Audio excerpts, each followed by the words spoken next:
from the first slave ship to leave the West African coast with captives in 1532. Africans resisted the transatlantic slave trade. Rebellions in Africa ranged from attacks on slave traders at the coast to rulers who actively fought against the trade, like Abdel Khader Khan, who fought to free his people captured for the slave trade, banned the trade in his land, and passed a law of penalty of death for those attempting to capture and trade slaves in his land. An historical narrative that is a slap in the face to those who say Africans as a whole were active participants in the slave trade. While yes, there were kingdoms that participated in the trade, such as the Ashanti, there were those who fought against it as well, for it was a common practice in Africa before the transatlantic slave trade to take war captives as prisoners of war. This practice fueled the slave trade, yes, but keep in mind, these captives had families and whole communities that cared for them, enough to fight back. This spirit of resistance would be carried on from the shores of Africa to the very slave ships which transported Africans to the New World, from those who refused to carry on in the bows of the ship, where captives were tightly quartered and packed like sardines, simply threw themselves overboard once given the opportunity, to well-organized mutinies to take the ship, most famous the Amistad, made famous by the major motion picture of the same name released in 1997. Those who survived the horrific voyage would resist by fleeing the first chance they got once they reached the New World, starting maroon societies, which were called by many different names such as Palinques, Columbos, Macambos, Cumbis, Ladires, or Mombizis. At times, some slaves would just be considered periodic runaways from the plantation who would visit family on neighboring plantations, or those seeking temporary refuge from plantation life known as petit maroonage, to large sovereign states with a complex central government with a king and royal court like Palmares in Brazil, house servants who would poison master's food just enough to hurt him but not enough to kill him, to all-out insurrection like Toussaint Louverture of Haiti and Nat Turner of Virginia. These brave men and women fought against their oppressors for freedom, and many did this not just for themselves but for others and future generations. In this series, like the founding fathers of America who fought against the oppressive British Crown, their stories of liberty and freedom will be told.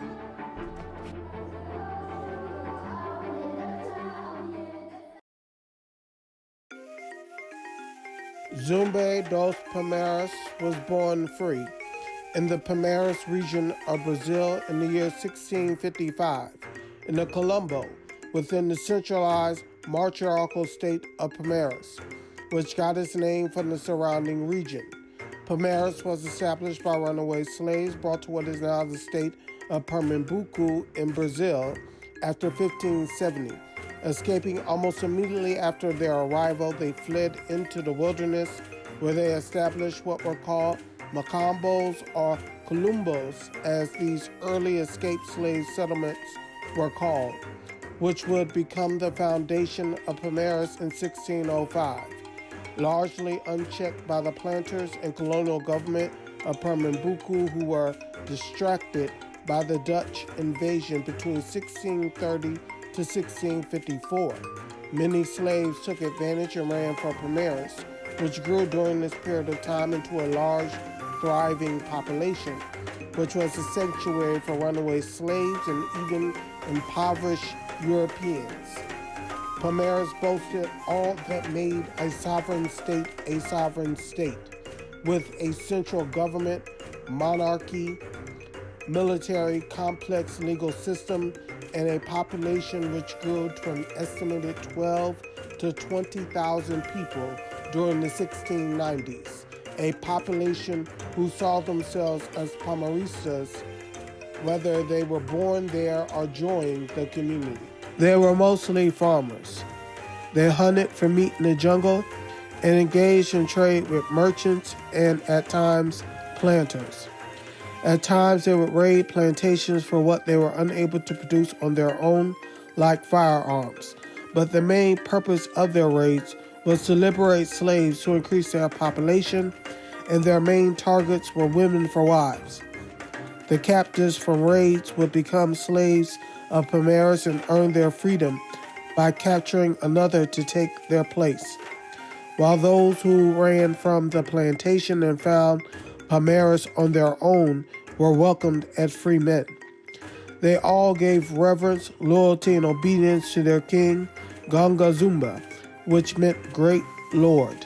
Like any other king, he lived in a palace with his royal family within Palmares' capital, Macaco. Macaco was Palmares' largest city with 1,500 homes where the royal officials lived as well. Planters, though they would sometimes trade with the escaped slaves, detested the Columbos and would eliminate them almost as soon as they formed. But Palmares would withstand numerous incursions to wipe them out.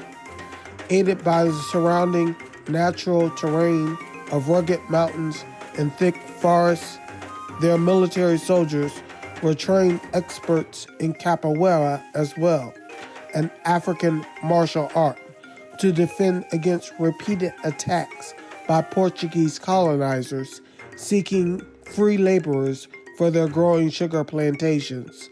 Though this may seem like a fantastical tale out of a comic book, where people unite to form a civilization in the middle of nowhere, be assured that Palmares was a very real place, for often it is reality that fiction draws its inspiration. Zumbi was captured from the Palmares region and given as a slave to the Portuguese priest by the name of Antonio Melo. The priest had him baptized and named him Zumbi Francisco.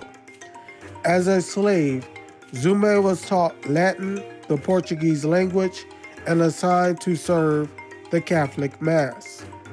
At the age of 15, in 1670, Zumbi escaped and returned home, where he soon became known as a master of capoeira.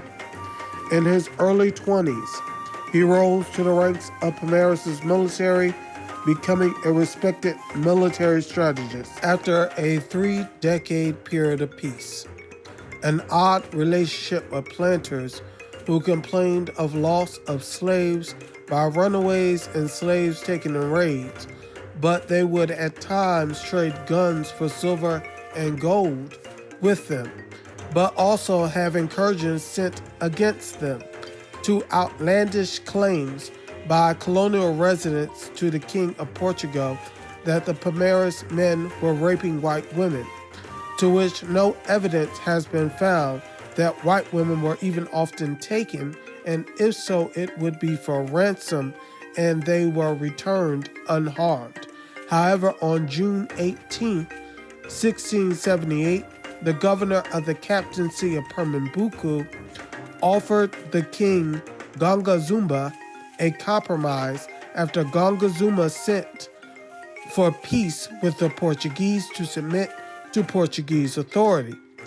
The proposal was to have those who weren't born in Palmares to be sent back to their masters on their plantations, and freedom to those born in Palmares only.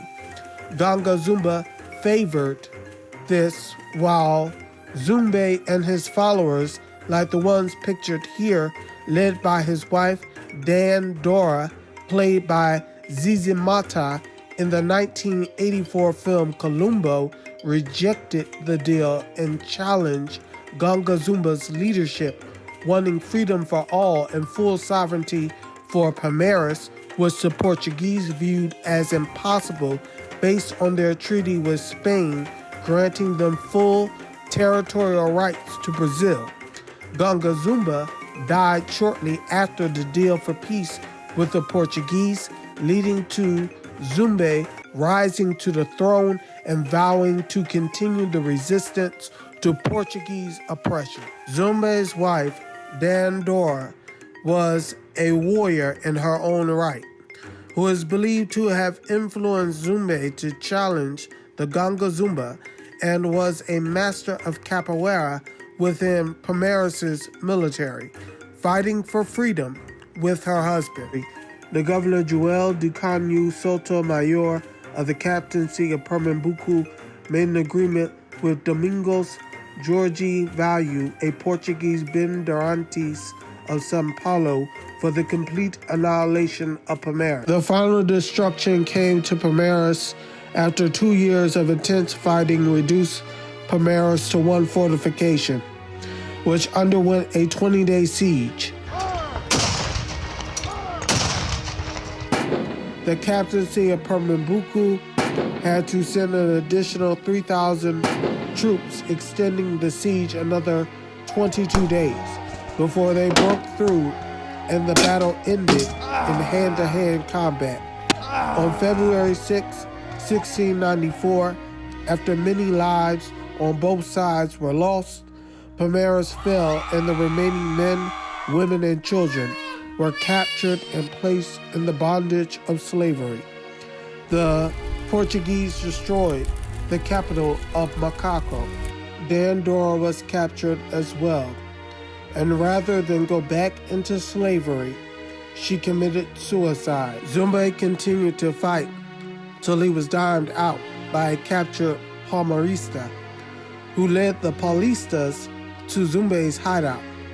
He was captured and killed on November 20th, 1695, because he had become a hero, a legend, and a symbol of hope in his own time.